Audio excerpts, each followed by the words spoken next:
Hi, I'm Isaac, and this is my testimony. I remember as a young child, always thinking about, why am I here? Asking God, what is the reason for my existence? Why did you bring me here? And after a series of traumatic events that happened in my life, I remember I quickly got into drugs, and I would say really quick, my life spiraled out of control. In order to feed my drug habit, I had to commit crimes and hurt people. And I did that for about 12 to 13 years of my life. And I quickly found myself running from the law, in and out of jail, in and out of prison, running from state to state.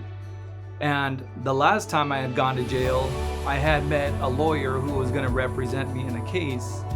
And he asked me the question, do you think this is God's plan for your life? And I remembered, and that question actually stuck with me because those are the questions I used to ask myself as a young child.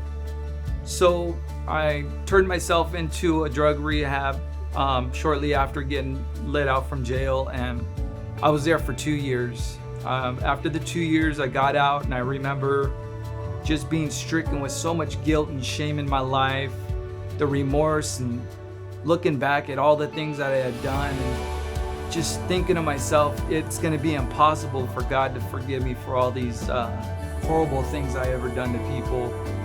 So one day I decided, I got in my car and I was driving around. I was going to end my life, and I didn't want to end my life, but the pain was unbearable and I didn't know what else to do.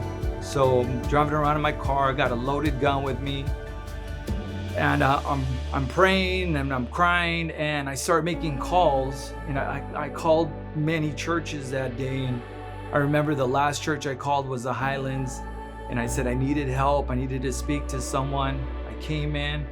I met with Pastor Mark at the time, and we prayed. I talked. I confessed. I cried.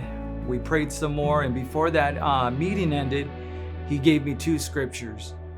Be ye transformed by the renewing of your mind, and faith comes by hearing, and hearing by the word of God. Now I'm going to tell you that at one point in my life where I thought there was no hope, I thought there was no way out of everything I had done, through Christ, He's given me hope, and He's given me a new way of life. Thank you.